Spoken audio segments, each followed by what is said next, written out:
morning, everyone. Ellen James here. I had solid 9 hours of sleep. It's a blessing, guys. I always go to bed at 9 o'clock, no matter what.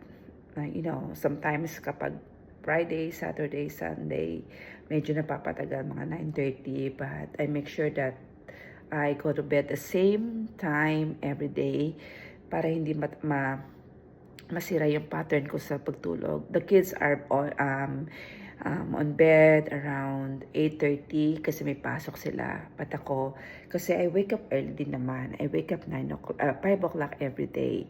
So I wake up, check my email, of course, praising God. Thank you, Lord, and praying to God everything that I have when I wake up.